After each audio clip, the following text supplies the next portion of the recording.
좀 요즘 인기 있는 ETF 상품인데요. 연배당이 15%입니다. 매달 600만 원씩 평생 월급을 준다는 은행원의 달콤한 권유, 그리고 유튜브 전문가의 확신에 찬 목소리. 저는 그 말이 제 노후를 지켜줄 든든한 황금 밧줄인 줄로만 알았습니다. 그런데 1년 뒤 통장에서 1억이 사라져 있었습니다.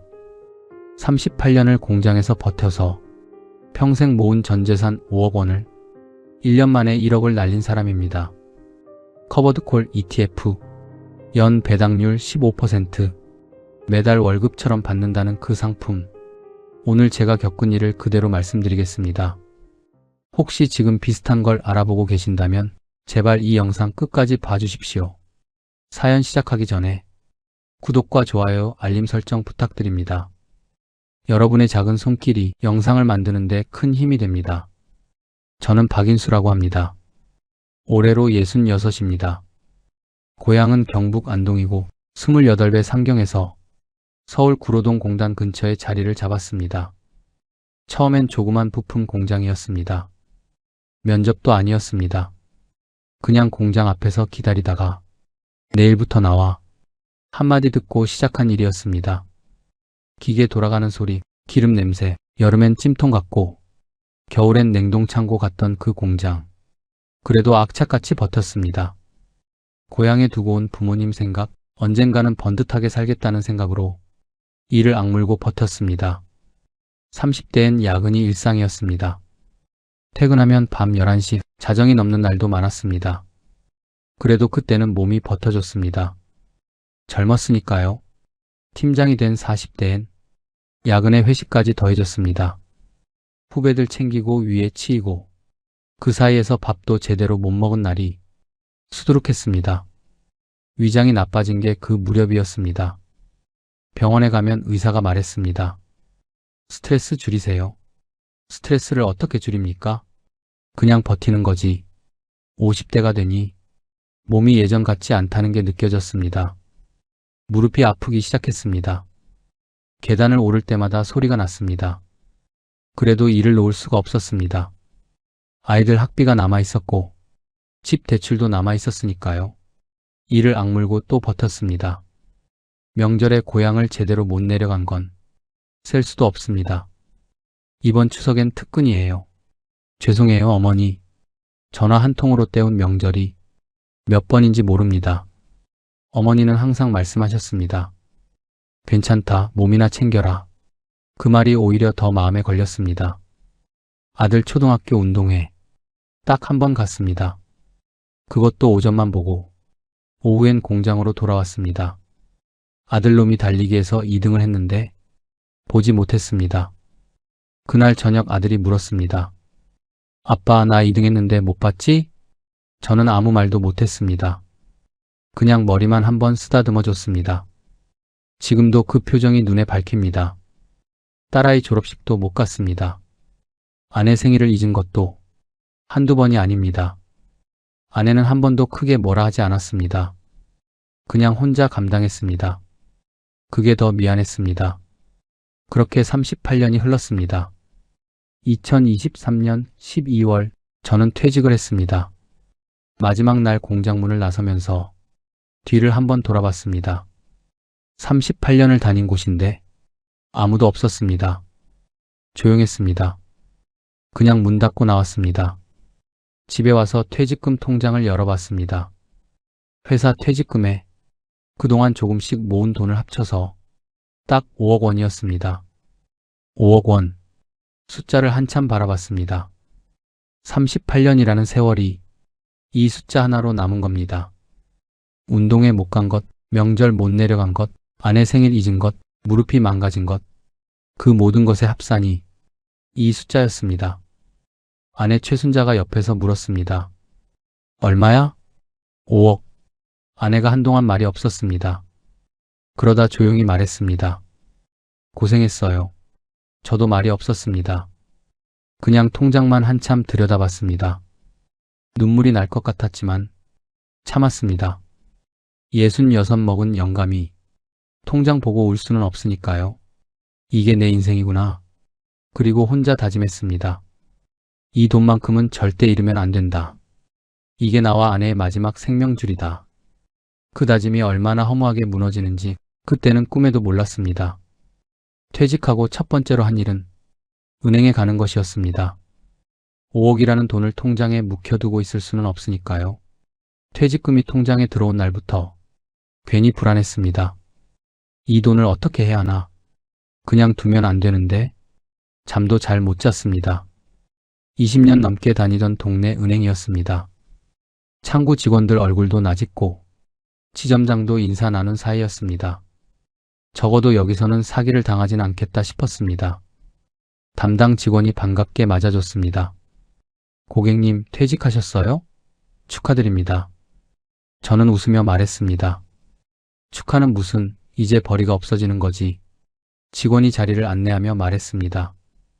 일단 정기예금 알아보러 오셨죠? 응, 이자가 요즘 얼마나 되나 해서. 직원이 화면을 보여줬습니다. 연 3.2%. 저는 속으로 계산을 했습니다. 5억을 넣으면 1년에 1,600만 원. 한 달로 나누면 133만 원 조금 넘는 돈이었습니다. 저는 잠시 말이 없었습니다. 아내와 둘이 한 달을 살려면 최소 300만 원은 있어야 합니다. 공과금에 식비에 병원비까지 하면 300만 원도 빠듯합니다. 병원을 요즘 한 달에 몇 번을 가는지, 무릎 때문에 정형외과, 혈압 때문에 내과, 아내는 허리가 안 좋아서 한의원까지 병원비만 해도 만만치 않습니다. 133만 원. 38년을 일하고 받는 노후가 고작 133만 원이라는 게 순간 너무 허탈했습니다. 이것밖에 안 되나요? 목소리가 나도 모르게 힘이 빠졌습니다. 직원이 조심스럽게 말했습니다. 사실 요즘 금리가 많이 내려가서요. 정기예금으로는 생활비 충당이 좀 어려우시죠? 저는 한숨이 나왔습니다. 그러더니 직원이 목소리를 살짝 낮추며 말했습니다. 혹시 시간 좀 있으세요? 요즘 저희 고객분들 사이에서 굉장히 인기 있는 상품이 하나 있거든요. 저는 별 기대 없이 앉았습니다. 어차피 들어봤자 또 별거 없겠지 싶었습니다. 직원이 설명을 시작했습니다. 커버드콜 ETF라고 들어보셨어요? ETF? 주식 같은 거 아닌가요? 저는 손을 저었습니다. 주식은 안 해요. 잘 모르기도 하고 노후 자금을 주식에 넣었다가 날리면 어떡합니까? 직원이 고개를 끄덕이며 말했습니다. 맞습니다, 고객님. 그래서 이 상품이 다른 겁니다. 주식이랑 비슷하긴 한데요. 일반 주식이랑은 구조가 좀 달라요. 주식을 사면서 동시에 그 주식의 상승분을 미리 팔아서 현금으로 만드는 구조입니다. 쉽게 말씀드리면 나무에서 열매가 열리기도 전에 미리 팔아서 매달 현금으로 받는 겁니다. 저는 잘 이해가 안 됐지만 일단 고개를 끄덕였습니다. 직원이 계속 말했습니다. 변동성이 큰 일반 주식과 달리 이 상품은 매달 꾸준히 배당금이 나옵니다. 시장이 좀 흔들려도 배당금은 꼬박꼬박 나오는 구조예요. 직원이 계산기를 꺼냈습니다. 만약에 5억을 넣으신다면요. 직원이 계산기를 돌려서 보여줬습니다. 600만 원. 매달 이 정도 나옵니다. 연 15% 배당률 상품이거든요. 저는 눈이 커졌습니다. 한 달에 600만 원이요? 네, 맞습니다. 저는 다시 한번 숫자를 들여다봤습니다. 600만 원, 133만 원과 600만 원. 같은 5억을 넣었는데 결과가 이렇게 다를 수 있다는 게 믿기지 않았습니다. 이게 진짜 가능한 겁니까? 직원이 자신 있게 말했습니다. 네, 저희 고객분들 중에 벌써 몇 분이 하고 계신데 다들 만족하세요. 한 분은 고객님이랑 비슷한 나이신데 벌써 6개월째 매달 받고 계세요. 그러면서 덧붙였습니다. 원금 보장 상품은 아니지만 시장이 크게 무너지지 않는 한 꾸준히 나옵니다. 목돈 있으신 분들한테 요즘 제일 인기 있는 상품이에요. 저는 그 자리에서 결정을 못했습니다. 한번 생각해 볼게요. 집에 와서 아내한테 얘기했더니 아내도 반신반의했습니다. 그게 진짜야? 한 달에 600만 원씩? 은행 직원이 그러던데. 사기 아니야? 은행에서 파는 건데 무슨 사기야? 그래도 너무 많은 거 아니야? 133만 원짜리를 600만 원으로 만들어준다고? 세상에 그런 게 어딨어. 아내 말이 틀리지 않았습니다. 저도 솔직히 찜찜했습니다. 그래서 그날 밤 혼자 이것저것 찾아봤습니다. 그러던 중에 유튜브를 보다가 어떤 전문가 영상이 떴습니다. 말쑥하게 차려입은 40대 남자가 화이트보드 앞에 서서 설명했습니다. 은퇴하신 분들, 퇴직금으로 매달 월급처럼 받는 방법이 있습니다. 커버드콜 ETF, 연 배당률 15%, 5억 있으시면 매달 600만 원, 원금은 그대로 두고요. 저는 멈췄습니다. 은행 직원이 한 말과 토시 하나 안 틀렸습니다. 영상을 끝까지 봤습니다. 구조 설명도 했고 실제 수익 인증도 나왔습니다. 그리고 댓글을 봤습니다. 저 작년부터 하고 있는데 진짜 매달 나와요. 부모님께 추천해드렸습니다. 이런 좋은 정보 감사합니다. 저는 3억 넣었는데 매달 375만 원 받고 있어요. 댓글이 수백 개였습니다. 저는 한참을 생각했습니다. 유튜브 전문가도 내가 20년 넘게 다닌 은행 직원도 같은 말을 하고 있었습니다. 심지어 먼저 해본 사람들 후기까지 넘쳤습니다. 아내가 걱정한 것처럼 사기라면 이렇게 공개적으로 팔 수가 없다고 생각했습니다. 은행이 사기를 칩니까? 유튜브에서 저렇게 당당하게 설명을 하는데 거짓말이겠습니까? 이게 어떻게 의심이 되겠습니까? 저는 아내한테 말했습니다. 여보, 나 해보려고. 아내가 잠시 있다가 말했습니다. 그래도 한 번 더 알아봐야 하는 거 아니에요? 은행 직원도 그러고 유튜브도 그러는데 뭘 더 알아봐. 아내가 한숨을 쉬었습니다. 당신이 결정해요. 38년 동안 벌어온 사람이 당신이니까. 그 말이 저를 더 확신하게 만들었습니다. 38년을 내가 벌었으니 내가 결정할 수 있다고. 다음 날 아침 저는 은행으로 향했습니다. 은행 창구에 앉았습니다. 어제 상담해준 직원이 반갑게 맞았습니다. 고객님 결정하셨어요? 네, 해보려고요. 직원이 환하게 웃었습니다. 잘 생각하셨어요. 후회 안 하실 겁니다. 그 말이 그렇게 공허하게 돌아올 줄은 그때는 몰랐습니다. 서류를 작성했습니다. 서류가 생각보다 많았습니다. 앞면 뒷면 빼곡하게 작은 글씨로 뭔가가 잔뜩 적혀 있었습니다. 중간에 직원이 설명을 했는데 솔직히 반도 못 알아들었습니다. ETF니 옵션이니 분배금이니 기초자산이니 변동성이니 난생 처음 듣는 단어들이었습니다. 잠깐, 그게 무슨 말이에요? 한번 물어봤더니 직원이 다시 설명을 해줬는데 들어도 잘 몰랐습니다. 그냥 고개만 끄덕였습니다. 중요한 건 이미 들었으니까요. 매달 600만 원, 원금은 그대로. 그것만 알면 됐습니다. 서류 마지막 장에 사인을 하고 직원이 말했습니다. 완료됐습니다, 고객님. 다음 달 말에 첫 번째 분배금 입금됩니다. 저는 고개를 끄덕이고 일어났습니다. 은행 문을 나서는데 발걸음이 이상하게 가벼웠습니다. 5억을 맡기고 나왔는데 왜 이렇게 홀가분할까? 이제 매달 600만 원이 들어오는 사람이구나. 그 생각 하나가 퇴직의 허탈함을 조금 메워주는 것 같았습니다. 집으로 걸어오면서 혼자 계산을 했습니다. 한 달 600만 원, 1년이면 7,200만 원, 10년이면 7억 2천만 원, 원금 5억을 넣고 10년 후엔 원금보다 배당금이 더 많아지는 겁니다. 그때는 그 계산이 맞는 줄 알았습니다. 그렇게 한 달이 지났습니다. 2024년 1월 말, 저는 아침부터 핸드폰을 손에 쥐고 있었습니다. 은행 앱을 열었다 닫았다를 반복했습니다. 아내가 옆에서 봤습니다. 왜 그래요? 오늘 첫 번째 돈 들어오는 날이야. 얼마라고 했어요? 600만 원. 아내가 피식 웃었습니다. 설마 진짜 들어오겠어? 그런 게 어딨어요. 저도 솔직히 반신반의했습니다. 아무리 은행에서 파는 상품이라도 매달 600만 원이 그냥 들어온다는 게 아직도 실감이 나지 않았습니다. 혹시 뭔가 조건이 있는 건 아닐까? 처음 달은 안 나오는 건 아닐까? 괜한 걱정을 하며 기다렸습니다. 오전 10시쯤이었습니다. 핸드폰이 울렸습니다.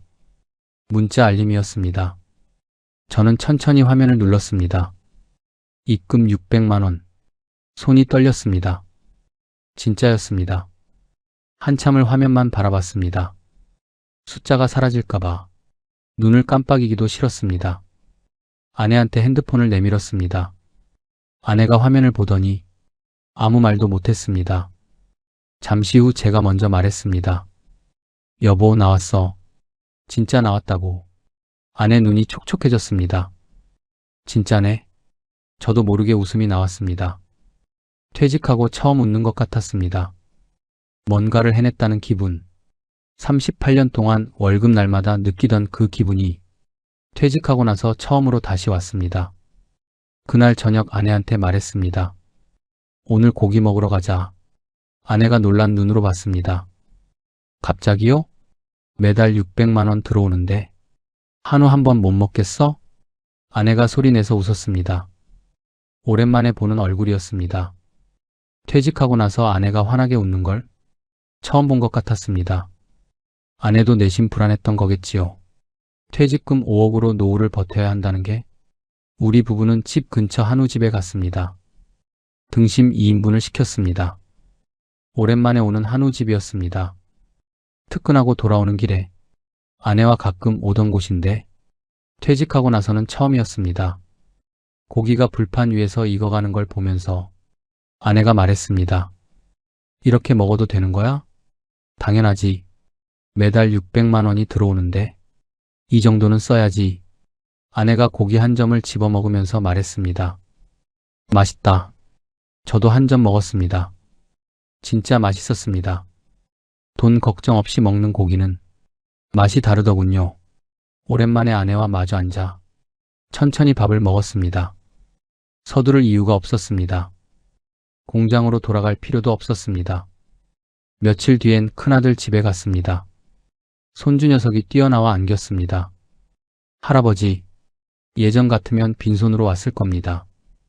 퇴직하고 나서 한동안은 손주한테 용돈 주는 것도 왠지 머뭇거려졌으니까요.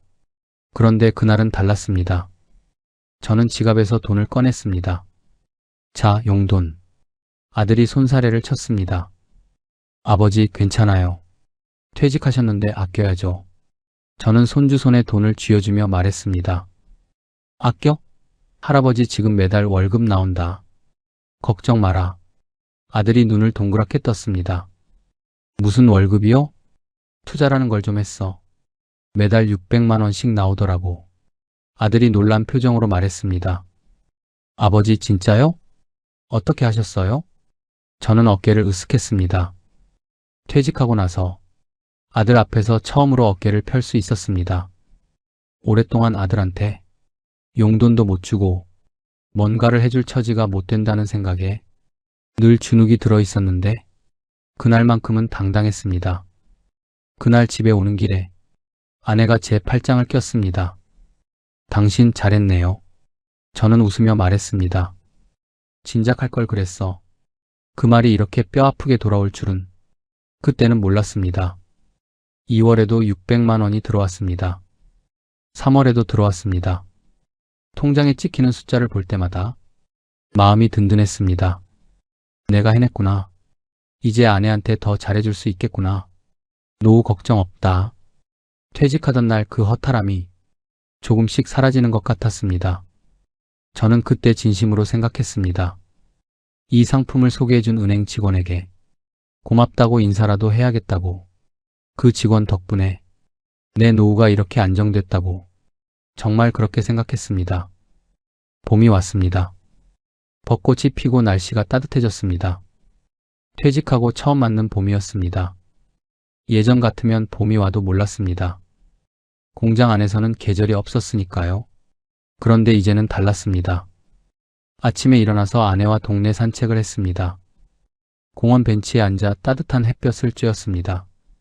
이게 노후구나. 처음으로 그런 생각이 들었습니다.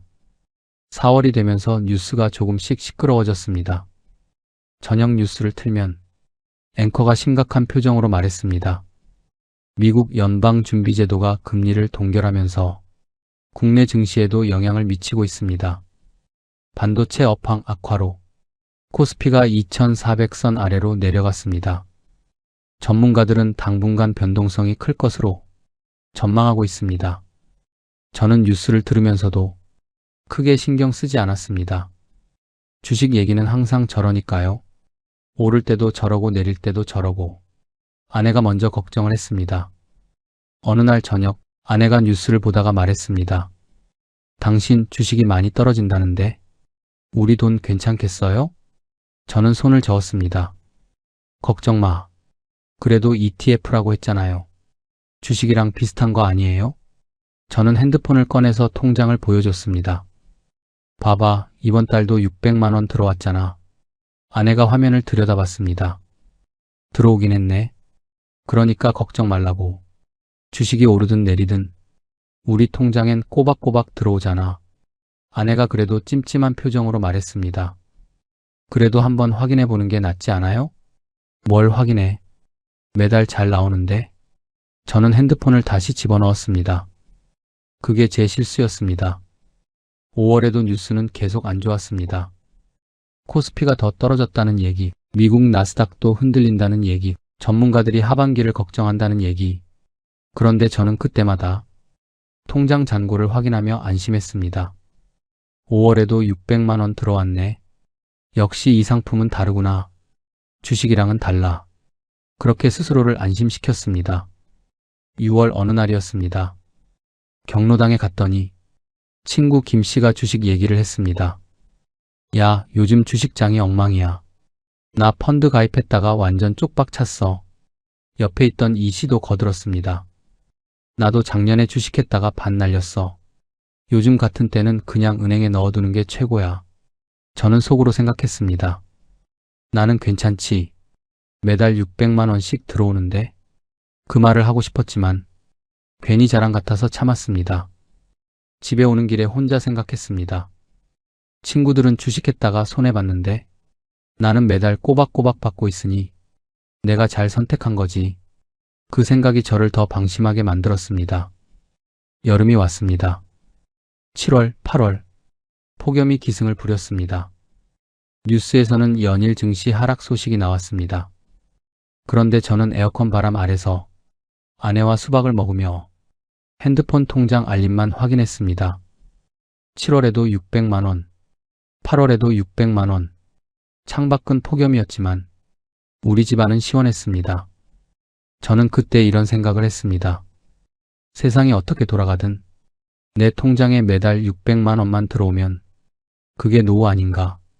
지금 생각하면 그때 제가 딱 그 꼴이었습니다. 태풍이 오고 있는데 창문 안에서 돈만 새고 있는 꼴. 바깥에서 무슨 일이 벌어지는지 보려 하지 않았습니다. 확인하려 하지 않았습니다. 들어오는 돈만 보면서 괜찮다, 괜찮다를 주문처럼 외웠습니다. 2024년 12월이었습니다. 가입한 지 딱 1년이 됐습니다. 그날따라 괜히 잔고가 궁금했습니다. 배당금은 매달 확인했지만 원금을 제대로 들여다본 건 사실 처음이었습니다. 소파에 앉아서 은행 앱을 열었습니다. 아내는 부엌에서 저녁 준비를 하고 있었습니다. 찌개 끓는 소리가 들렸습니다. 저는 천천히 잔고 화면을 눌렀습니다. 숫자가 떴습니다. 4억 원. 저는 그 숫자를 보고 한 3초 동안 아무 생각이 없었습니다. 그냥 멍했습니다. 내가 잘못 눌렀나? 앱을 껐다가 다시 켰습니다. 다시 로그인했습니다. 다시 잔고를 눌렀습니다. 4억 원. 똑같았습니다. 손이 떨리기 시작했습니다. 머릿속이 빠르게 돌아갔습니다. 1년 전에 넣은 게 5억인데 5억에서 4억이면 1억이 사라진 거잖아. 저는 계산을 다시 했습니다. 1년 동안 배당금으로 받은 돈, 매달 600만 원씩 12달, 7,200만 원을 받았습니다. 그런데 원금이 1억이 줄었습니다. 7,200만 원을 받고 1억을 잃었습니다. 받은 것보다 잃은 게 더 많았습니다. 여보, 목소리가 제대로 안 나왔습니다. 아내가 부엌에서 대답했습니다. 왜요? 저는 말을 못했습니다. 아내가 이상한 낌새를 느꼈는지 앞치마를 손으로 닦으며 나왔습니다. 무슨 일 있어요? 얼굴이 왜 그래요? 저는 핸드폰을 내밀었습니다. 아내가 화면을 봤습니다. 이게 뭐야? 잔고야. 4억? 5억 넣은 거 아니었어? 응. 아내가 저를 봤습니다. 저도 아내를 봤습니다. 둘 다 아무 말도 못했습니다. 부엌에서 찌개가 넘치는 소리가 났습니다. 아내가 허둥지둥 부엌으로 뛰어갔습니다. 저는 소파에 그대로 앉아 있었습니다. 핸드폰 화면만 바라봤습니다. 4억 원. 38년치 인생에서 1억이 사라진 숫자였습니다. 명절에 못 내려간 것, 아들 운동회 못 간 것, 손이 기름으로 까매진 것, 야근하고 새벽에 집에 들어온 것. 그 모든 게 이 통장 숫자 하나였는데 그 숫자가 1억이 줄어 있었습니다. 저는 그날 밥을 못 먹었습니다. 아내가 밥상을 차렸지만 숟가락을 들 수가 없었습니다. 일단 먹어요. 아내가 조용히 말했습니다. 저는 고개를 저었습니다. 왜 줄었는지를 알아야겠어. 밤새 잠을 못 잤습니다. 이불 속에서 눈만 말똥말똥했습니다. 천장을 바라보며 계속 같은 생각만 했습니다. 매달 600만 원씩 줬잖아. 원금은 그대로라고 했잖아. 은행 직원이 그랬잖아. 유튜브 전문가도 그랬잖아. 그런데 왜 1억이 사라진 거야? 답이 없었습니다. 날이 밝기만을 기다렸습니다. 다음 날 아침 일찍 일어났습니다. 잠을 못 잤으니 일어난 게 아니라 그냥 누워있다가 날이 밝은 겁니다. 아내는 아직 자고 있었습니다. 저는 조용히 옷을 챙겨 입었습니다.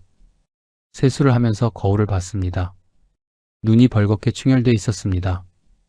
은행 문이 열리는 시간은 아침 9시였습니다. 저는 8시 40분에 이미 은행 앞에 서 있었습니다. 겨울 아침 바람이 차가웠습니다.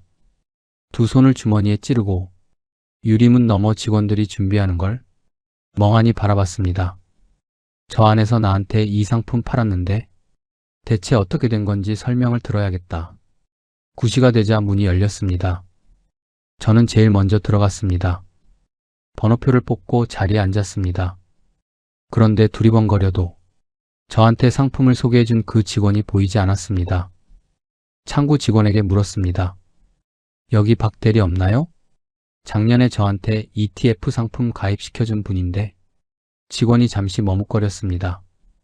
아, 박 대리님은 지난달에 다른 지점으로 발령 나셨어요. 저는 잠깐 말이 막혔습니다. 발령. 제가 1억을 잃고 잠 못 자는 동안 그 직원은 다른 지점으로 간 겁니다. 다른 직원이 저를 안내했습니다. 30대 초반으로 보이는 여직원이었습니다. 처음 보는 얼굴이었습니다. 저는 핸드폰을 꺼내서 잔고 화면을 보여줬습니다. 작년 1월에 5억 넣었는데 지금 4억이 됐어요.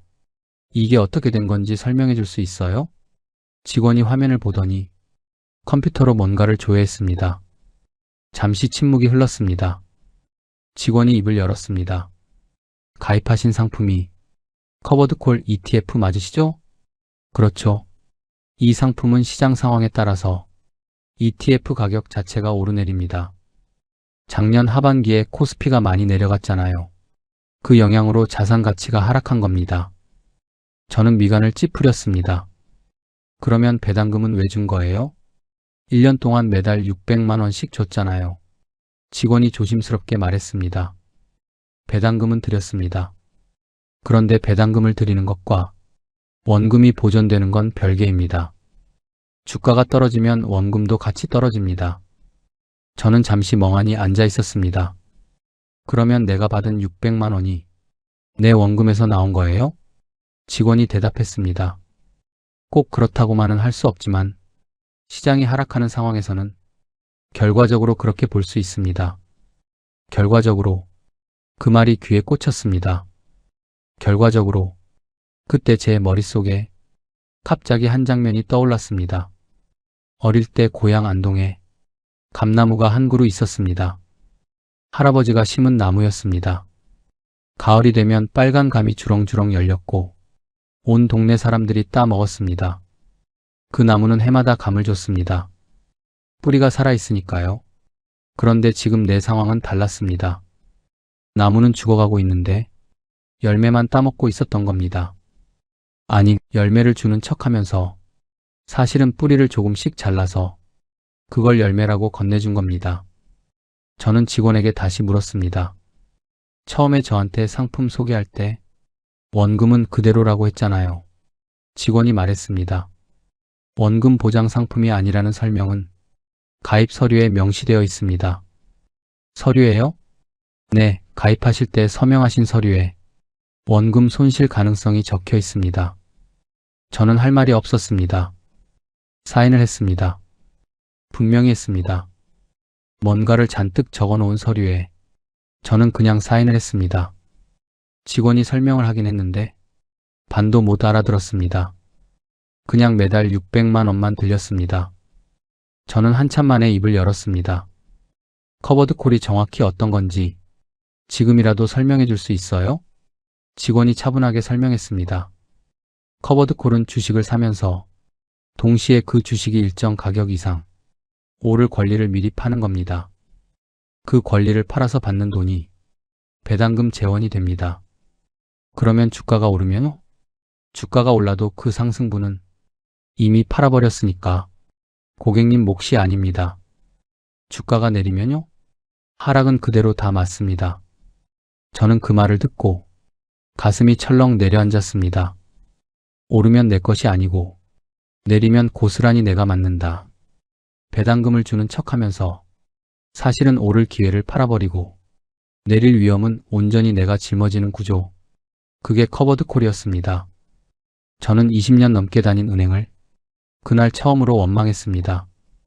그 친절했던 직원이 왜 이 말은 안 해줬을까?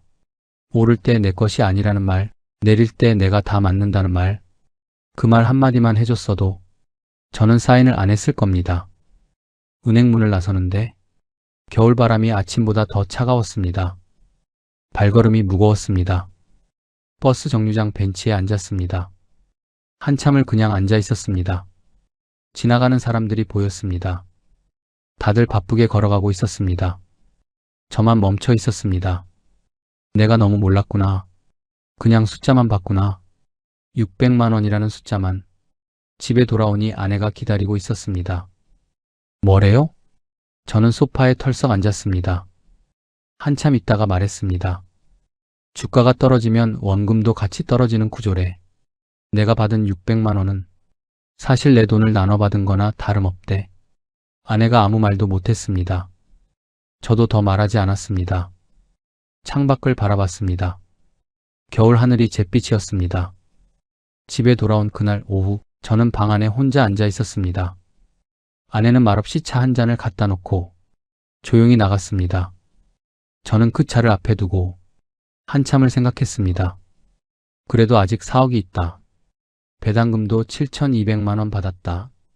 잘못된 거 알았으니까 지금이라도 빼면 되지 않나. 그렇게 스스로를 달래려 했습니다. 그런데 뭔가 자꾸 걸렸습니다. 저는 핸드폰을 들었습니다.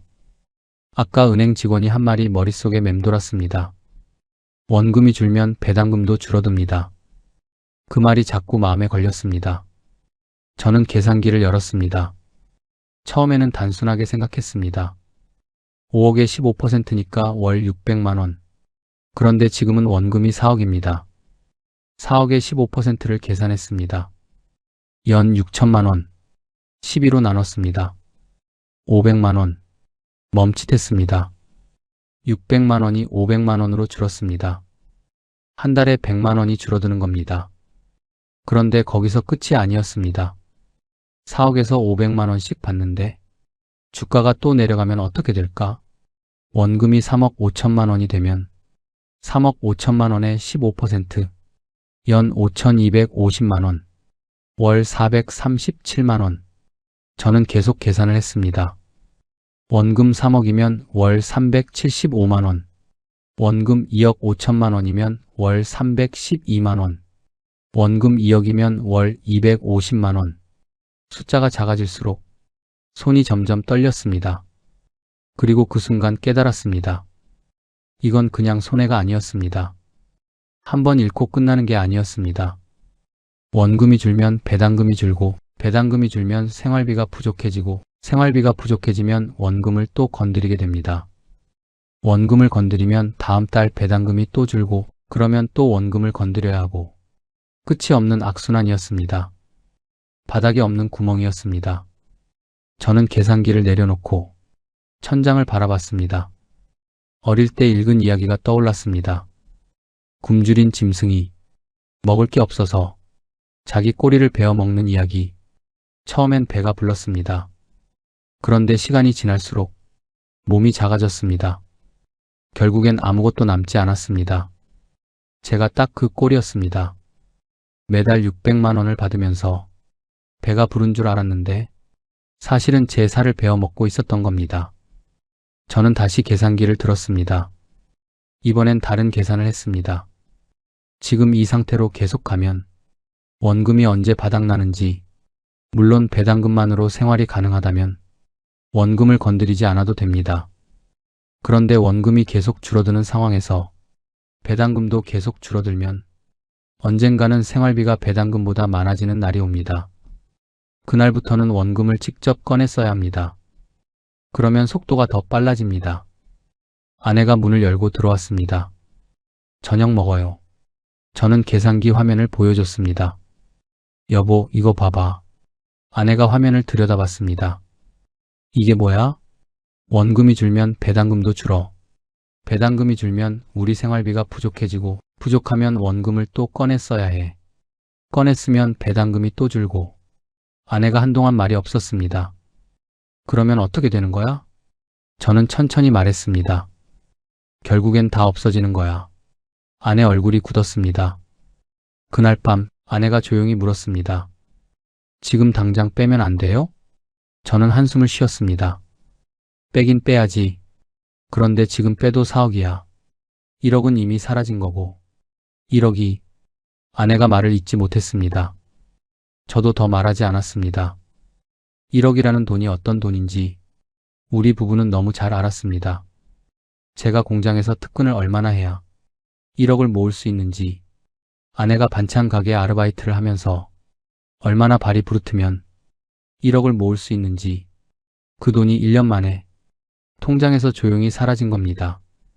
저는 다음날 아침 다시 은행에 갔습니다. 그리고 그 ETF를 전부 정리했습니다. 최종 잔고는 4억 1천만 원이었습니다. 1억 가까운 돈이 1년 만에 증발했습니다. 은행 문을 나서면서 저는 다시는 이런 실수를 하지 않겠다고 다짐했습니다. 그런데 동시에 이런 생각도 들었습니다. 나 같은 사람이 지금 이 순간에도 얼마나 많을까? 매달 통장에 찍히는 숫자만 보면서 원금이 녹아내리는 걸 모르고 있는 사람들이 ETF를 정리하고 나서 한동안 아무것도 하기 싫었습니다. 그냥 집에만 있었습니다. 아내가 산책이라도 가자고 해도 고개를 저었습니다. 밥도 대충 먹었습니다. 잠도 잘 못 잤습니다. 그러던 어느 날 아침이었습니다. 아내가 차를 한 잔 갖다 놓으며 말했습니다. 당신 너무 자책하지 마요. 저는 아무 말도 안 했습니다. 아내가 옆에 앉았습니다. 우리 아직 4억 1천만 원 있잖아요. 그게 어딘데? 저는 쓴웃음이 나왔습니다. 9천만 원 가까이 날린 거잖아. 그래도 전부 날린 게 아니잖아요. 아내 말이 맞았습니다. 전부 날린 게 아니었습니다. 그런데 그게 위안이 되지는 않았습니다. 9천만 원. 그 돈이 어떤 돈인지 저는 너무 잘 알았으니까요. 며칠이 지났습니다. 경로당에 갔더니 친구 김 씨가 저를 보자마자 말했습니다. 야, 너 요즘 얼굴이 왜 그래? 무슨 일 있어? 저는 잠시 망설이다가 말했습니다. 나 작년에 커버드콜 ETF 했다가 한 방 먹었어. 김 씨가 눈을 동그랗게 떴습니다. 커버드콜? 그게 뭔데? 옆에 있던 이 씨도 귀를 쫑긋 세웠습니다. 저는 천천히 설명했습니다. 매달 600만 원씩 받았던 것, 원금이 1억이 줄었던 것, 배당금이 사실은 내 살을 베어 먹은 것이었다는 것. 두 친구가 한동안 말이 없었습니다. 김 씨가 조용히 말했습니다. 나도 요즘 그런 거 알아보고 있었는데. 저는 김 씨 팔을 잡았습니다. 하지마. 제발 하지마. 그날 집에 오는 길에 저는 오랫동안 걸었습니다. 동네를 한 바퀴 돌고 공원 벤치에 앉았습니다. 겨울이 지나고 봄이 오고 있었습니다. 나무에 새싹이 돋아나고 있었습니다. 저는 그 새싹을 한참 바라봤습니다. 새싹이 돋으려면 뿌리가 살아있어야 합니다. 뿌리가 없으면 아무리 봄이 와도 새싹이 없습니다. 제가 1년 동안 한 짓이 그 뿌리를 조금씩 갉아먹은 겁니다. 매달 들어오는 숫자에 눈이 멀어서 뿌리가 죽어가는 걸 몰랐습니다. 저는 그때 결심했습니다. 이 경험을 혼자만 알고 있으면 안 되겠다고. 저처럼 퇴직금 들고 은행 창구 앞에 서 있는 분들이 얼마나 많겠습니까? 저처럼 유튜브에서 매달 월급처럼 받는 방법이라는 영상에 눈이 멀어 있는 분들이 얼마나 많겠습니까? 그분들께 말씀드리고 싶습니다. 첫 번째입니다. 높은 배당에는 반드시 이유가 있습니다. 연 15% 배당이 가능한 이유는 그만큼의 위험을 내가 짊어지기 때문입니다. 세상에 공짜 점심은 없습니다. 누군가 나한테 좋은 것만 주겠다고 하면 반드시 의심해야 합니다. 두 번째입니다. 통장에 찍히는 숫자만 보지 마십시오. 저는 1년 동안 매달 600만 원이 들어오는 것만 봤습니다. 원금이 얼마나 남았는지는 한 번도 제대로 확인하지 않았습니다. 나무의 열매만 보고 뿌리가 죽어가는 걸 몰랐습니다. 배당금과 원금 두 가지를 반드시 함께 봐야 합니다. 세 번째입니다. 은행 직원도 유튜브 전문가도 내 편이 아닐 수 있습니다. 그분들이 나쁜 사람이라는 게 아닙니다. 다만 그분들은 내 노후를 책임져 주지 않습니다. 상품을 팔고 나면 그분들의 역할은 끝납니다. 내 돈을 지키는 건 결국 나 자신뿐입니다. 네 번째입니다.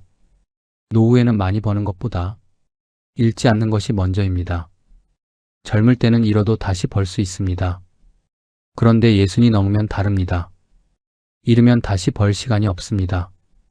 38년을 일해서 모은 돈, 그 돈은 다시 만들 수 없습니다. 지키는 것이 이기는 겁니다. 저는 지금도 가끔 생각합니다. 그날 은행 창구에서 서류에 사인하던 순간을, 직원이 계산기를 두드려 600만 원을 보여주던 순간을 진작할 걸 그랬어라며 아내와 한우를 먹던 그 저녁을 그때로 돌아갈 수 있다면 저는 이렇게 했을 겁니다. 잠깐만요 라고 말하고 집에 가서 하루만 더 생각했을 겁니다. 커버드 콜이 정확히 무엇인지 직접 공부했을 겁니다. 오를 때 내 것이 아니고 내릴 때는 내가 다 맞는다는 걸 그때 알았더라면 지금 이 영상을 보고 계신 여러분, 혹시 지금 비슷한 고민을 하고 계십니까? 매달 월급처럼 받는다는 말에 귀가 솔깃해지고 계십니까? 그 마음 저도 압니다. 38년을 일하고 이제는 편하게 살고 싶은 마음, 그 마음이 당연합니다. 틀린 마음이 아닙니다. 그런데 그 마음을 노리는 사람들이 있습니다. 높은 숫자로 눈을 멀게 하고 뒷면의 위험은 작은 글씨로 적어두는 사람들이 부디 저 같은 실수를 하지 마십시오. 사인하기 전에 한 번 더 물어보십시오. 오를 때 내 것이 맞냐고, 내릴 때 내가 다 맞냐고. 그 두 가지만 물어봐도 답이 달라질 수 있습니다. 저는 지금 남은 4억 1천만 원으로 다시 시작했습니다. 이번엔 욕심 부리지 않기로 했습니다. 조금 덜 받더라도 원금만큼은 지키기로 했습니다. 뿌리가 살아있어야 봄에 새싹이 돋으니까요. 9천만 원이라는 수업료를 내고 배운 것이 하나 있다면 노후에는 지키는 것이 이기는 겁니다. 부족한 제 이야기가 조금이나마 와닿으셨다면 구독과 좋아요, 알림 설정 버튼으로 응원 부탁드립니다. 여러분의 노후에 평안이 깃들기를 진심으로 기원합니다. 끝까지 시청해주셔서 감사합니다. 새벽 4시 택시 운전석에 앉은 한 여자가 손을 떨고 지갑 속 8만 원이 전부였습니다. 32년 전 32살 과부가 된 그날 아이 둘을 굶기지 않으려고 남편의 트럭 운전대를 잡았던 그 손으로 왜 1억 6천만 원을 택시에 쏟아부었을까요? 그리고 그 돈은 어디로 사라진 걸까요? 이 이야기가 궁금하시다면 시청 전 무료로 할 수 있는 구독과 좋아요 버튼 한번 눌러주시면 저에게 큰 힘이 됩니다. 평범해 보이는 사람들의 숨겨진 이야기, 이 채널에서 매일 전해드립니다. 안녕하세요. 제 이름은 박정혜입니다. 올해 나이 64입니다. 저는 32살에 과부가 되었습니다. 1993년 2월 어느 새벽, 남편이 사고로 세상을 떠났습니다. 3살 아들, 갓 태어난 딸, 그리고 빚내서 산 1톤 트럭 한 대가 남았습니다. 장례식장에서 시댁 식구들이 말했습니다. 정혜야, 친정 가서 살아라. 트럭은 팔아서 빚 갚자. 하지만 저는 고개를 저었습니다. 갓난아기를 안고 친정 문을 두드릴 수는 없었습니다. 남편과 저는 꿈이 있었습니다. 나중에 작은 가게라도 차리자고. 그래서 미리 운전면허를 땄습니다. 하지만 이제 그 면허증은 쓸모없게 되어버렸습니다. 아니, 정말 그럴까요? 장례 사흘 후 저는 남편이 다니던 청가물 도매상을 찾아갔습니다. 좁은 사무실, 사장님이 담배를 피우며 앉아 계셨습니다. 사장님, 제가 남편 대신 일하고 싶습니다. 사장님이 어이없다는 표정을 지었습니다. 뭐, 여자가 무슨 1톤 트럭을, 면허는 있고, 면허는 있습니다. 아이들 굶길 수 없어서 왔습니다. 기회 한 번만 주십시오. 사장님은 한참을 저를 쳐다보더니 한숨을 쉬었습니다. 일주일만 해봐. 안 되면 그만두는 거야. 사흘 후 새벽 3시, 저는 남편이 몰던 트럭 운전대를 잡았습니다. 면허는 있었지만 1톤 트럭은 처음이었습니다. 회사 창고에는 배추, 무, 당근이 쌓여 있었습니다. 저는 떨리는 손으로 상자를 들어 올렸습니다. 배추 한 포기가 이렇게 무거운지 몰랐습니다. 손바닥이 찢어지는 것 같았고 허리는 끊어질 듯 했습니다. 하지만 멈추지 않았습니다. 트럭 가득 물건을 싣고 시장으로 향했습니다. 첫 번째 가게 주인이 저를 보고 놀랐습니다. 사모님이 왜? 앞으로 제가 배송하겠습니다. 배추 50포기, 무 100개를 하나하나 내릴 때마다 무릎이 후들거렸습니다. 어떤 상인은 동정 어린 눈빛으로, 어떤 상인은 불편한 표정으로 저를 봤습니다. 배송을 마치고 회사로 돌아오니 오후 2시였습니다. 그날 밤 손바닥은 물집투성이었고 온몸이 쑤셨습니다. 하지만 일당 4만 원을 받았습니다. 저는 그 돈을 꼭 쥐고 울었습니다. 일주일 후 사장님이 말했습니다. 정혜 씨 다음 주부터 정식으로 일해요. 급여는 남편이랑 똑같이 줄게요. 1년이 지나자 상인들이 저를 부르기 시작했습니다. 정혜 사장님, 오늘 물건 좋네요. 사장님, 그 한마디가 제 삶이 자부심이 되었습니다. 32년이 흘렀습니다. 32살부터 61까지 저는 단 하루도 쉬지 않고 새벽 배송을 했습니다. 눈이 오나 비가 오나 명절에도 제 생일에도 새벽 3시면 트럭 운전대를 잡았습니다. 물론 몸은 망가졌습니다. 32년간 무거운 짐을 싣고 내리며 허리는 점점 휘었고 손가락 마디는 굵어졌습니다. 하지만 월급 250만 원으로 아이들을 키웠습니다. 한 푼도 허투루 쓰지 않았습니다. 밥은 도시락, 옷은 시장에서, 미용실은 몇 년에 한 번 악착같이 모았습니다. 32년간 모은 돈이 6천만 원. 아들은 대학을 졸업했고 딸도 직장에 들어갔습니다. 저는 아이들에게 단 한 번도 손 벌리지 않았습니다. 그게 제 자랑이었습니다. 그런데 2022년 봄, 대형 유통업체들이 새벽 배송을 시작하면서 회사가 거래처를 잃기 시작했습니다. 결국 권고사직을 당했습니다. 퇴직금 1억 원, 그리고 32년간 악착같이 모은 저축 6천만 원, 총 1억 6천만 원이 제 손에 쥐어졌습니다.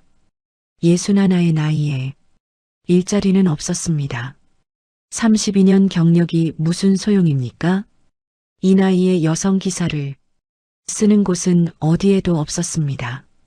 아이들이 말했습니다. 엄마, 이제 저희가 모실게요. 하지만 평생 가장으로 살아온 제가 어찌 자식들에게 손을 벌릴 수 있겠습니까? 저는 아직 일할 수 있었습니다. 그렇게 일자리를 알아보던 중 인터넷에서 뉴스 기사를 봤습니다. 개인 택시, 은퇴자들에게 인기, 32년간 도심을 달렸던 제게 택시만큼 적합한 일은 없을 것 같았습니다. 무거운 짐을 나를 필요도 없고 깨끗한 승용차에서 손님만 모시면 되는 일, 여성 기사라면 손님들도 안심할 것이라고 생각했습니다. 저는 확신했습니다. 32년 트럭보다 훨씬 편할 거라고. 1억 6천만 원으로 면허와 차를 사면 편한 노후가 올 거라고. 그게 제 인생 최대의 착각이었다는 걸 그때는 몰랐습니다. 개인 택시, 저는 그 말을 보는 순간 가슴이 뛰었습니다. 32년간 새벽마다 1톤 트럭을 몰았던 제게 택시는 완벽한 선택처럼 보였습니다. 우선 운전 경력이 있었습니다. 32년간 도심 골목을 누빈 저는 어느 길이 막히고 어느 길이 빠른지 손바닥 보듯 알고 있었습니다. 둘째, 더 이상 무거운 짐을 나르지 않아도 되었습니다. 깨끗한 승용차에 앉아 손님만 모시면 되는 일, 에어컨 아래에서 히터 아래에서 일할 수 있는 삶. 그게 제가 32년 고생한 대가라고 생각했습니다. 셋째, 여성 기사는 유리하다고 들었습니다. 특히 밤늦게 혼자 택시 타는 여성 손님들이 여자 기사를 선호한다고 했습니다. 저는 바로 개인 택시 면허 시세를 알아봤습니다. 2022년 여름 서울 개인 택시 면허는 1억 1천만 원. 비싼 가격이었지만 오히려 확신이 들었습니다. 면허값이 이렇게 비싼 건 그만큼 돈이 된다는 증거 아닙니까? 저는 계산기를 두드렸습니다. 면허 1억 1천, 중형 세단 3,500, 합치면 1억 4,500, 퇴직금 1억과 저축 6천 중에서 1억 4,500을 쓰면 1,500만 원이 남습니다. 그 돈은 혹시 모를 예비비로 남겨두자. 대출 하나 없이 제 돈으로 시작하는 사업. 이건 망할 수가 없다고 생각했습니다. 저는 아이들에게 말했습니다. 엄마, 개인 택시 할 거다. 32년 운전 경력의 여자 기사면 손님들이 좋아할 거야. 대출 없이 내 돈으로 시작하니까 안전해. 아들이 걱정스러운 표정을 지었습니다. 엄마, 진짜 괜찮아요? 괜찮다. 엄마 믿어라. 저는 일사천리로 일을 진행했습니다. 32년 무사고 경력 덕분에 자격시험은 어렵지 않았습니다. 사람들이 까다롭다던 적성검사도 한 번에 통과했습니다. 제 자신감은 하늘을 찔렀습니다. 2022년 9월 드디어 제 이름으로 된 새 차가 나왔습니다. 은색 중형 세단. 32년간 몰았던 낡은 1톤 트럭과는 비교도 되지 않았습니다. 기름 냄새 대신 새차 냄새가 났고 운전석은 부드러운 가죽으로 감싸져 있었습니다. 저는 운전대를 쓰다듬으며 눈물이 났습니다. 32년 만에 제가 드디어 이런 차를 몰게 되다니. 저는 일부러 예전 단골 식당 몇 군데를 그 차로 지나갔습니다. 어머, 정혜 사장님, 이게 무슨 차예요? 이제 택시합니다. 깨끗한 차로 모실게요. 사람들의 부러워하는 시선. 저는 이미 성공한 사람이 된 기분이었습니다. 2022년 10월 첫 운행날. 손에 땀이 났습니다. 32년간 물건만 실었는데 이제는 사람을 태우는 것입니다. 첫 손님은 40대 중반 남성이었습니다. 기사님, 광화문으로 가주세요. 저는 내비게이션을 켰습니다. 30분이 걸리는 길을 20분 만에 도착했습니다. 기사님, 길을 어떻게 이렇게 잘 아세요? 제가 이 동네에서만 32년 일했습니다. 손님이 카드를 내밀며 웃었습니다. 제 어깨가 으쓱해졌습니다. 그래, 이거야. 내 32년 경력이 바로 이런 거야. 그날 하루 10시간을 일하고 집으로 돌아왔습니다. 며칠 후 젊은 여성 손님이 탔습니다. 기사님, 여자 기사님이라 너무 안심돼요. 다른 택시는 무서워서 못 타겠는데 저는 수행 기사처럼 조심스럽게 운전했습니다. 차 안에는 잔잔한 음악을 틀었고 방향제도 은은한 향으로 골랐습니다. 손님이 내리며 말했습니다. 기사님, 감사합니다. 고생하세요. 32년 트럭 경력과 여성 기사라는 안전함, 그리고 부드러운 운전 실력, 모든 게 맞아떨어지는 것 같았습니다. 그리고 2022년 12월, 연말이 되자 거리는 사람들로 넘쳐났습니다. 코로나로 몇 년간 억눌렸던 회식과 모임이 폭발적으로 돌아온 것입니다. 저는 쉴 틈 없이 손님을 태웠습니다. 일하는 게 힘들지 않았습니다. 돈이 벌렸으니까요. 그달 말 저는 통장을 확인했습니다. 경비를 모두 빼고 순수익 370만 원, 1월에도 350만 원, 2월에도 320만 원. 트럭 몰 때보다 2배 가까이 버는 것 같았습니다. 제가 한 만큼 더 벌어갈 수 있다는 점이 무엇보다 좋고 힘이 됐습니다. 저는 아이들에게 당당하게 말했습니다. 봐라, 엄마가 뭘 했어? 이 정도면 2년 안에 투자금 다 뽑는다. 엄마 노후 걱정은 이제 끝이야. 저는 정말 몰랐습니다. 그게 제 인생에서 가장 짧고 달콤한 착각이었다는 것을, 그리고 저와 똑같은 꿈을 꾸는 10,000명의 은퇴자들이 지금 이 순간에도 택시 면허를 사려고 줄을 서고 있다는 사실을. 32년 트럭보다 편할 줄 알았던 택시. 하지만 그 깨끗한 승용차가 제게서 모든 걸 빼앗아 갈 줄은 꿈에도 몰랐습니다. 2023년 3월, 봄이 왔지만 거리는 겨울보다 더 차갑게 식어 있었습니다. 처음에는 비수기련이 생각했습니다. 날이 따뜻해지니까 사람들이 걸어 다니나 보다. 저는 그렇게 스스로를 달랬습니다. 하지만 시간이 지나도 상황은 나아지지 않았습니다. 아니, 오히려 더 나빠졌습니다. 사람들이 다시 지갑을 닫기 시작한 겁니다. 뉴스에서는 매일같이 고금리, 고물가 이야기가 흘러나왔습니다. 사람들은 몇 년 만에 돌아온 연말 회식을 즐기고는 다시 허리띠를 졸라맸습니다. 밤 늦게까지 북적이던 번화가는 밤 10시만 되면 텅 비었습니다. 회식은 사라졌습니다. 저를 먹여 살렸던 그 많던 손님들이 아예 거리로 나오지 않았습니다. 그런데 더 큰 문제가 있었습니다. 거리에 손님은 없는데 택시는 계속 늘어났습니다. 저와 똑같은 생각을 한 사람들이 너무 많았던 겁니다. 코로나로 일자리를 잃은 사람들, 경기가 어려워 폐업한 자영업자들, 저처럼 편한 노후를 꿈꾸며 퇴직금을 쥔 은퇴자들, 모두가 나도 운전 하나는 자신 있다며 개인 택시 시장으로 몰려든 것입니다. 면허값은 치솟았지만 그건 그저 수요가 몰린 것일 뿐 수익과는 아무 상관이 없었습니다. 그제야 깨달았습니다. 제 32년 골목길 경력은 아무 쓸모가 없었습니다. 골목길로 빨리 가는 게 무슨 소용입니까? 애초에 대로에 손님이 없는데요. 저는 운행이 아닌 기다림을 시작했습니다. 손님을 내려주고 10분을 기다렸습니다. 10분이 30분이 되었습니다. 30분이 1시간이 되었습니다. 택시 승강장에 줄을 서서 멍하니 앞차만 쳐다봤습니다. 다른 기사님들도 마찬가지였습니다. 모두 지친 얼굴로 차 안에서 졸거나 핸드폰만 들여다보고 있었습니다. 그 시간 동안에도 돈은 나갔습니다. 매달 내야 하는 보험료, 각종 세금, 차량 유지비, 차가 멈춰 있어도 돈은 빠져나갔습니다.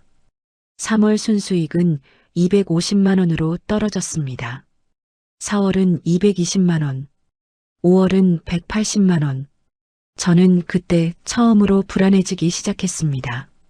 통장을 확인할 때마다 가슴이 철렁 내려앉았습니다. 예비비로 남겨뒀던 1,500만 원. 거기서 생활비를 보태기 시작했습니다. 처음에는 50만 원, 다음 달에는 80만 원, 그 다음 달에는 100만 원. 그렇게 몇 달이 흐르자 예비비 통장은 바닥을 드러냈습니다. 2023년 여름, 저는 패닉에 빠졌습니다. 이대로 주저앉을 수는 없었습니다. 제 32년 억척 인생이 제 자존심이 여기서 포기하는 것을 용납하지 않았습니다. 저는 생각했습니다. 낮에 손님이 없으면 밤에 벌면 되지. 돈이 되는 건 역시 심야할증이야. 그동안 저는 여자 혼자 밤, 운전하는 게 무서워. 밤 11시 이전에 어김없이 집으로 돌아왔습니다. 하지만 이제는 찬물 더운 물, 가릴 처지가 아니었습니다. 저는 제 자신에게 다짐했습니다. 32년간 새벽 3시에 트럭 몰았던 저의 깡을 다시 한번 믿어보자고. 그렇게 2023년 8월, 저는 난생 처음으로 심야 운행을 시작했습니다. 첫날과 둘째 날은 괜찮았습니다. 손님들은 대부분 조용히 앉아 있었고, 목적지에 도착하면 말없이 내렸습니다. 하지만 셋째 날 밤 11시 30분쯤이었습니다. 번화가에서 50대로 보이는 남자가 손을 들었습니다. 정장 차림이었고 걸음걸이가 비틀거렸습니다. 차에 타자마자 술 냄새가 진동했습니다. 아줌마 강남역으로 가. 저는 조용히 대답했습니다. 네, 손님. 내비게이션을 켜고 출발했습니다. 그런데 그 남자가 계속 말을 걸기 시작했습니다. 아줌마, 택시 몇 년 했어? 2년 됐습니다. 2년? 별로 안 됐네. 아줌마 나이는 몇 살이야? 저는 대답하지 않았습니다. 야, 물어보잖아. 나이 몇 살이냐고. 64입니다. 64? 그래도 젊어 보이는데? 저는 계속 운전에만 집중했습니다. 하지만 그는 계속 떠들었습니다. 아줌마, 애들은 뭐해? 결혼했어? 혼자 살아? 택시하면 돈 되냐? 요즘 택시 장사 안 되지? 저는 짧게 대답하거나 아예 대답하지 않았습니다. 하지만 그는 멈추지 않았습니다. 야, 말 좀 해봐. 답답하게. 아줌마, 내가 손님인데 이렇게 무시해? 서비스가 왜 이래? 저는 참았습니다. 손가락을 핸들에 꽉 쥐고 그저 빨리 목적지에 도착하기만을 기도했습니다. 강남역에 도착했습니다. 손님 다 왔습니다. 요금은 23,000원이었습니다. 그런데 그가 내리지 않았습니다. 야, 아줌마. 내가 기분 나쁘게 했어? 아니요, 손님. 요금 결제해 주세요. 아, 알았어. 근데 아줌마, 혼자 이렇게 밤에 돌아다니면 위험한 거 알지? 그 말을 듣는 순간 등골이 오싹했습니다. 저는 떨리는 목소리로 말했습니다. 손님, 빨리 내려주세요. 그가 낄낄 웃으며 카드를 내밀었습니다. 아이고, 겁맞네. 그래, 내린다. 결제를 하고 그가 내렸습니다. 하지만 문을 닫기 전에 차 안을 들여다보며 말했습니다. 아줌마, 조심해서 다녀. 저는 그가 완전히 사라질 때까지 차를 출발시키지 못했습니다. 손이 떨렸고 심장이 미친 듯이 뛰었습니다. 그날 밤 저는 더 이상 손님을 태우지 못하고 집으로 돌아왔습니다. 다음 날 밤에도 나갔습니다. 하지만 저 멀리서 손을 드는 남자 손님만 보면 가슴이 철렁 내려앉았습니다. 그 50대 남자의 목소리가 귓가에 맴돌았습니다. 혼자 이렇게 밤에 돌아다니면 위험한 거 알지? 저는 사흘 만에 밤 운행을 포기했습니다. 해가 지면 저는 시동을 끄고 집으로 돌아왔습니다. 그 순간 제 수익의 절반도 함께 사라진 겁니다. 택시 앞에서는 겁쟁이가 되어버렸습니다. 밤 운행을 포기하자 선택지는 하나뿐이었습니다. 낮에 2배로 일하는 것. 저는 새벽 5시에 차를 몰고 나가 밤 10시에 돌아왔습니다. 하루 15시간, 16시간을 운전석에 앉아 있었습니다. 32년간 트럭을 몰 때는 몸을 움직였습니다. 배추 상자를 들어 올리고 트럭에서 내리고 가게 안으로 나르고 힘들었지만 적어도 허리를 펴고 다리를 움직였습니다. 하지만 택시는 달랐습니다. 좁은 운전석에 12시간, 13시간을 그대로 앉아 있는 것. 그게 얼마나 잔인한 일인지 저는 몰랐습니다. 처음에는 그저 뻐근했습니다. 저녁이 되면 허리가 묵직했고 집에 돌아와 찜질을 하면 조금 나아졌습니다. 약국에서 파스를 사서 붙이고 진통제를 먹으면 다음 날 아침에는 괜찮아졌습니다.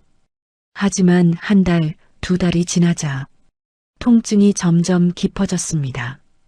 아침에 일어날 때 허리가 굳어 있었습니다. 침대 끝에 앉아 몇 분씩 천천히 허리를 풀어야 겨우 일어날 수 있었습니다. 2023년 10월 통증은 허리에서 다리로 내려오기 시작했습니다. 오른쪽 엉덩이가 저리고 허벅지가 당기고 종아리가 쑤셨습니다. 차에 앉아 있으면 발끝이 저려왔습니다.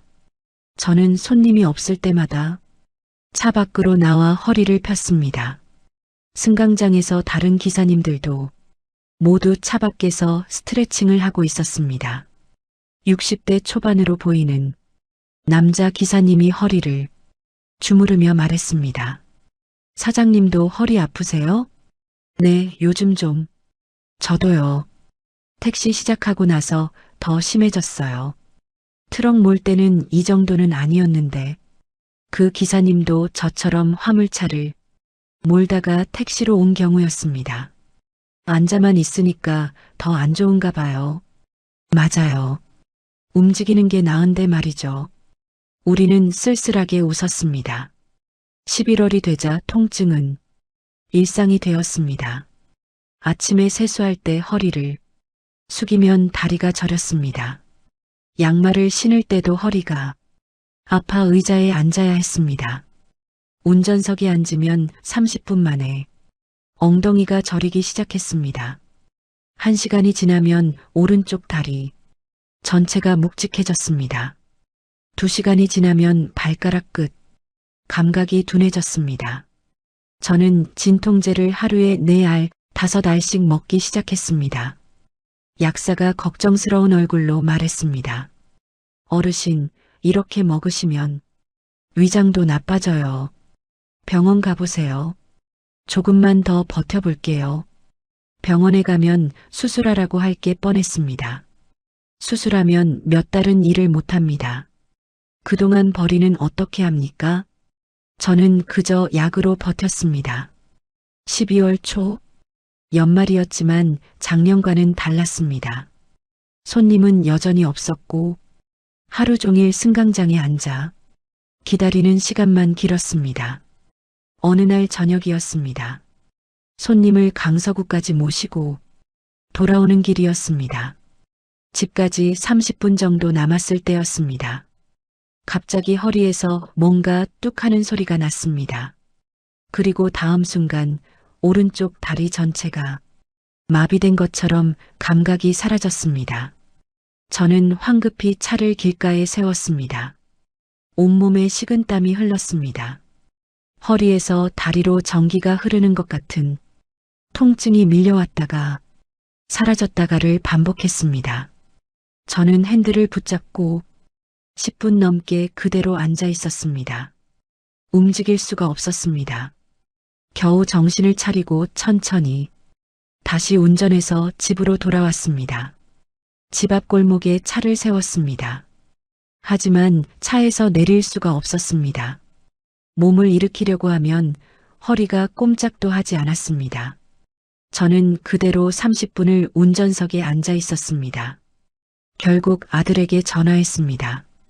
아들아, 엄마 집 앞인데 차에서 못 내리겠다. 아들이 달려와 저를 부축해서 집으로 들어갔습니다. 다음 날 딸도 와서 저를 설득했습니다. 엄마, 병원 가야 해요. 이러다 큰일 나요. 괜찮아, 좀 쉬면. 엄마, 어제 차에서 못 내리셨잖아요. 제발 병원 가요. 저는 결국 아이들 손에 이끌려 병원에 갔습니다. MRI를 찍었습니다. 의사가 화면을 보여주며 설명했습니다. 허리 디스크가 심하게 손상되어 있고 신경을 누르고 있습니다. 수술이 필요한 상태입니다. 지금 상태로는 운전은 물론이고 일상생활도 어려우실 겁니다. 의사가 화면을 보여주며 설명했습니다. 허리 디스크가 심하게 손상되어 있고 신경을 누르고 있습니다. 수술이 필요한 상태입니다. 지금 상태로는 운전은 물론이고 일상생활도 어려우실 겁니다. 진료를 마치고 원무과로 내려갔습니다. 직원이 수술 견적서를 내밀었습니다. 입원비 포함해서 1,000만 원. 저는 그 숫자를 보고 한참을 멍하니 서 있었습니다. 택시 시작하면서 예비비로 남겨뒀던 1,500은 이미 다 썼습니다. 저축 통장에 남은 돈이 딱 1,000만 원 정도 있었습니다. 원래는 아이들 결혼식 비용을 보태려고 모아둔 돈이었습니다. 저는 그날 은행에 가서 통장을 해지했습니다. 32년간 한 푼, 두 푼 모은 돈. 아이들 위해 정말 마지막까지 아껴두고 싶었던 돈. 그 돈이 제 허리를 고치는 데 쓰이게 된 겁니다. 수술 날짜를 잡고 집으로 돌아오는 길. 저는 차창 밖을 보며 생각했습니다. 32년간 무거운 배추 상자를 나를 때도 버텼던 제 허리가 1년 택시 운전석에서 무너졌습니다. 편할 줄 알았던 승용차가 제 몸을 가장 빠르게 망가뜨린 겁니다. 수술은 3시간 걸렸습니다. 병원에서 2주를 입원했고 퇴원 후 한 달은 집에서 쉬었습니다. 의사가 말했습니다. 최소 3개월은 무리하지 마세요. 하루 4시간 이상 운전은 절대 안 됩니다. 허리에 무리 가면 재발합니다. 하지만 저는 3개월을 기다릴 수 없었습니다. 수술하는 동안에도 어김없이 고정비는 나갔습니다. 저는 수술 2달 만에 다시 운전대를 잡았습니다. 2024년 2월 차에 타는 순간부터 허리가 불편했습니다. 수술 자리가 뻣뻣했고 조금만 오래 앉아 있으면 다리가 저렸습니다. 하지만 저는 참았습니다. 새벽 6시에 나가서 오전 10시까지 4시간. 점심 먹고 오후 2시부터 6시까지 4시간. 하루 8시간씩 일했습니다. 예전처럼 15시간은 못했지만 그래도 일은 할 수 있었습니다. 하지만 문제는 수익이었습니다. 8시간으로는 턱없이 부족했습니다. 그달 순수익은 120만 원. 거기서 보험료 50만 원, 세금 20만 원, 차량 유지비 30만 원을 빼니 손에 쥐어지는 돈은 20만 원이었습니다. 한 달 생활비가 20만 원. 이게 말이 됩니까? 저는 8시간을 10시간으로 늘렸습니다. 허리가 아팠지만 참았습니다. 그래도 순수익은 150만 원. 고정비를 빼면 50만 원. 여전히 적자였습니다. 손님은 여전히 없었고 택시는 계속 늘어났습니다. 저는 하루 종일 승강장에서 기다렸습니다. 손님 한 명 태우고 1시간 기다리고 다시 손님 태우고 2시간 기다리고 기다리는 시간에도 허리는 아팠습니다. 저는 차 밖으로 나와 허리를 폈습니다. 트렁크에 찜질기를 싣고 다니며 쉬는 시간마다 허리를 댔습니다. 동료 기사님들도 모두 지쳐 있었습니다. 70대로 보이는 기사님이 말했습니다. 요즘 하루 10만 원 벌기도 힘들어요. 나도요. 예전에는 이 정도는 아니었는데 다들 망하는 중이에요. 면허 팔려는 사람은 많은데 사려는 사람은 없고 승강장은 택시로 가득했지만 분위기는 조용했습니다. 모두가 각자 차 안에서 멍하니 앞만 쳐다보고 있었습니다. 5월이 되자 저는 결정을 내렸습니다. 더 이상 하루 10시간은 못하겠다고. 허리가 견디지 못했습니다.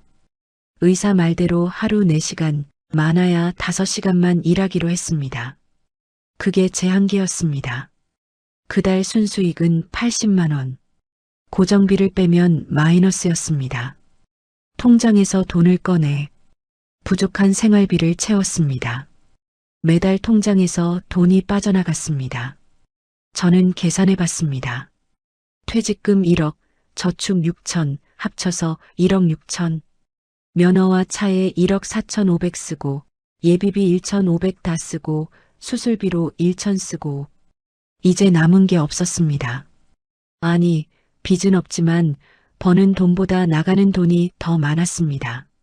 저축은 바닥났고 매달 적자였습니다. 그리고 제 건강도 함께 사라졌습니다. 32년간 트럭을 몰며 모은 돈, 32년간 새벽을 달리며 지킨 자존심, 2년 만에 모두 잃었습니다. 2024년 8월 어느 날이었습니다. 아침 일찍 손님을 태우고 시장 쪽으로 가는 길이었습니다. 32년간 제가 배송했던 그 시장 앞을 지나가게 되었습니다. 새벽 7시, 예전에 제가 트럭을 몰고 다니던 그 시간이었습니다. 저는 차를 천천히 몰았습니다. 익숙한 골목들이 보였습니다. 32년간 매일 아침 지나다니던 그 길, 배추 상자를 들고 뛰어다니던 그 골목, 단골 식당 앞을 지나갔습니다. 아직도 그 자리에 있었습니다. 가게 앞에는 배송 트럭이 서 있었고 젊은 남자가 상자를 내리고 있었습니다. 제 자리에 새로운 사람이 온 것입니다. 저는 차를 세우고 한참을 그 모습을 바라봤습니다. 가게 주인이 나와서 그 남자와 이야기를 나누고 있었습니다. 웃으며 뭔가 얘기하는 모습, 예전에 저를 대하던 그 모습이었습니다. 저는 시동을 걸고 그 자리를 떠났습니다. 가슴이 먹먹했습니다. 제 젊은 시절 시간이 모두 저곳에 멈춰 있는 것만 같았습니다. 며칠 후 딸이 집에 왔습니다. 엄마, 요즘 어때? 그냥 그래. 많이 힘들지? 저는 대답하지 않았습니다. 딸이 제 손을 잡았습니다. 엄마, 이제 그만해. 우리가 모실게. 나도 일하잖아. 엄마 택시 팔고. 더 이상 무리하지 마. 이제는 좀 내려놓고 쉬어. 엄마 평생 우리 키우느라 고생만 했잖아. 저는 고개를 저었습니다. 면허 팔아봤자 얼마 안 돼. 지금 면허 사려는 사람 없어. 다들 팔려고만 해. 그래도 엄마 건강이 먼저잖아. 저는 딸의 손을 뿌리쳤습니다. 엄마는 아직 일할 수 있어. 너희들한테 손 벌리고 살고 싶지 않아. 딸이 울먹이며 말했습니다. 엄마 손 벌리는 게 아니라 기대는 거예요. 32년 동안 우리 키우셨잖아요. 이제 우리가 모실 차례예요. 하지만 저는 고개를 저었습니다. 딸이 돌아간 뒤 저는 혼자 앉아 생각했습니다. 트럭을 몰 때 그때는 젊었습니다. 일은 더 힘들었지만 몸은 튼튼했습니다. 지금은 나이가 들었고 일은 더 쉬워졌지만 몸이 먼저 무너졌습니다. 승강장에서 손님을 기다리는 수많은 기사 중 하나일 뿐입니다. 어느 날 승강장에서 옆차 기사님과 이야기를 나눴습니다. 60대 후반으로 보이는 남자 기사님이었습니다. 사장님, 택시 몇 년 하셨어요? 2년 됐습니다. 저는 5년 됐는데 갈수록 힘드네요. 전에는 뭐 하셨어요? 32년간 첨가물 도매 배송했습니다. 그 기사님이 고개를 끄덕였습니다. 우리는 쓸쓸하게 웃었습니다. 저는 차 안에 앉아 룸미러를 봤습니다. 거울 속 제 얼굴, 주름이 깊어지고 머리는 희끗희끗하고 눈은 피곤해 보였습니다. 64. 이 나이에 하루 4시간만 택시를 모는 저, 건강을 잃고 자존심까지 잃은 저, 저는 생각했습니다. 그때 다른 걸 차렸다면, 아니면 그냥 은행에 넣어두고 이자라도 받으며 살았다면, 아니면 아이들 말대로 그냥 쉬었다면, 지금보다 나았을까요? 하지만 이미 늦었습니다. 돈도 시간도 건강도 다시 돌릴 수 없습니다. 저는 오늘도 새벽에 일어나 택시를 몰 것입니다. 2024년 11월 통장 잔액 8만 원. 저는 휴대폰 화면을 보며 계산해 봤습니다. 면허와 차를 지금 팔면 7,500만 원 정도 받습니다. 투자한 1억 4,500에서 7천만 원 손해. 예비비 1,500, 수술비 1천까지 합치면 거의 1억 손실. 32년 모은 돈 1억 6천 중에서 절반 이상을 잃었습니다. 하지만 다 잃은 건 아닙니다. 택시는 충분히 괜찮은 직업입니다. 택시가 나쁜 게 아니라 제가 맞지 않았던 겁니다. 잘하시는 기사님들은 정말 많이 버신다고 했습니다. 40대 남자 기사님은 한 달에 400만 원 넘게 버신다고 했습니다. 밤 운행도 마다하지 않고 주말도 없이 일하신다고 했습니다. 50대 기사님은 10년째 택시를 하시는데 면허값도 다 뽑고 노후 준비도 다 하셨다고 했습니다. 저도 처음 3개월은 잘 벌었습니다. 연말 특수로 한 달에 370만 원도 벌었습니다. 그때는 확신했습니다. 제가 할 수 있다고. 하지만 이제는 내려놓을 때입니다. 딸이 말했습니다. 이제는 조금은 편하게 노후를 보내라고. 맞는 말입니다. 택시를 시작할 때 저는 생각했습니다. 여자 기사면 유리할 거라고. 밤늦게 혼자 택시 타는 여성들이 저를 좋아할 거라고. 실제로 그런 손님들도 있었습니다. 20대 여성이 탔을 때였습니다. 기사님, 여자 기사님이라 너무 안심돼요. 그 말을 들을 때는 뿌듯했습니다. 어느 날은 임산부를 병원까지 모신 적도 있었습니다. 조심스럽게 운전했고 손님이 내리며 고맙다고 했습니다. 그런 순간들은 좋았습니다. 32년 트럭 일할 때와는 다른 보람이었습니다. 하지만 그런 순간은 많지 않았습니다. 대부분의 시간은 승강장에서 기다리는 시간이었고 하루 종일 일해도 10만 원 벌기 힘든 날들이었습니다. 그리고 여자 혼자 택시를 한다는 것의 한계도 분명했습니다. 밤 운행을 포기한 순간 수익은 절반이 되었습니다. 무거운 짐을 실어달라는 손님은 불편해했고 늦은 밤 인적 없는 곳은 갈 수 없었습니다. 32년 트럭을 몰 때는 힘들었지만 제 일을 했습니다. 하지만 택시는 달랐습니다.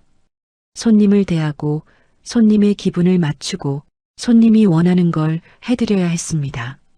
서비스업이었습니다. 그게 저에게는 낯설었습니다. 그리고 제 몸은 생각보다 빨리 무너졌습니다. 앉아만 있는 게 이렇게 힘든 줄 몰랐습니다. 32년간 트럭을 몰며 버텼던 허리가 1년 택시로 완전히 망가졌습니다. 지금은 진통제 없이는 하루도 버틸 수 없습니다. 저는 생각합니다. 후회되는가? 후회됩니다. 하지만 그때는 최선이라고 믿었습니다. 32년 경력이면 할 수 있을 거라고, 편할 거라고, 괜찮을 거라고 믿었습니다. 좋은 순간도 분명 있었습니다. 하지만 그것만으로는 부족했습니다. 손해는 너무 컸고 몸은 망가졌고 시간은 돌릴 수 없습니다. 다음 주에 딸에게 전화하겠습니다. 면허를 팔겠다고. 그 돈으로 이제는 조금 쉬어보려 한다고. 더 이상 버틸 수 없습니다. 아이들 말대로 이제는 손을 내려놓을 때입니다. 32년 일한 제가 2년 택시로 무너졌지만 앞으로는 건강도 챙기고 무거운 마음의 짐을 조금은 내려놔 보겠습니다. 저는 오랜만에 집에서 여유롭게 창밖을 보며 생각합니다. 32년 전 남편을 잃고 혼자가 되었을 때 저는 선택의 여지가 없었습니다. 무조건 일해야 했고 아이들을 키워야 했고 살아남아야 했습니다. 그때는 젊었고 체력도 좋았습니다. 하지만 2년 전 택시를 시작할 때는 달랐습니다. 저는 선택할 수 있었습니다. 아이들은 다 컸고 퇴직금도 있었고 쉴 수도 있었습니다. 하지만 저는 욕심을 부렸습니다. 편한 노후, 깨끗한 차, 32년 경력. 그 단어들이 저를 현혹시켰습니다. 만약 제 이야기를 듣는 분이 계시다면 이것만은 기억해 주셨으면 합니다. 첫째, 나이와 건강을 먼저 생각하십시오. 60 넘어서 새로운 일을 시작하는 건 생각보다 힘듭니다. 젊을 때 했던 일과 나이 들어 하는 일은 다릅니다. 둘째, 경력이 있다고 해서 다 통하는 건 아닙니다. 32년 트럭 경력이 택시에서는 별 의미가 없었습니다. 완전히 다른 일이었습니다. 셋째, 큰 돈을 한 번에 투자하기 전에 신중하십시오. 퇴직금은 평생 모은 돈입니다. 한 번 날리면 다시 모을 수 없습니다. 저는 1억 가까이 잃었습니다. 넷째, 아이들 말을 들으십시오. 제 아이들은 처음부터 반대했습니다. 하지만 저는 제 고집을 꺾지 않았습니다. 그게 후회됩니다. 다섯째, 쉬는 것도 선택입니다. 32년 일했으면 쉴 자격이 있습니다. 일하지 않는다고 쓸모없는 사람이 되는 건 아닙니다. 저는 그걸 인정하지 못했습니다. 지금 저는 64입니다. 7,500만 원이 남았습니다. 건강은 망가졌지만 아이들은 건강합니다. 다 잃은 건 아닙니다. 다만 32년 모은 돈의 절반과 2년이라는 시간을 허비했을 뿐입니다. 여러분이라면 어떻게 하시겠습니까? 퇴직금을 손에 쥐었을 때 무엇을 선택하시겠습니까? 저는 잘못 선택했습니다. 하지만 제 이야기가 누군가에게는 도움이 되길 바랍니다. 같은 실수를 반복하지 않으시길 바랍니다. 나이 들어서 하는 선택은 신중해야 합니다. 되돌릴 수 없으니까요. 이제는 제 아이들 곁에서 앞으로 태어날 손주들 보며 제 건강도 챙기며 그렇게 살아가 보려고 합니다. 여러분의 노후는 저보다 현명하길 바랍니다. 이야기가 마음에 닿으셨다면 구독과 좋아요로 응원해 주세요. 어디에서 듣고 계신지 댓글로 남겨주시면 더 반갑게 인사드릴게요. 여러분의 작은 손길이 영상을 만드는데 큰 힘이 됩니다. 감사합니다.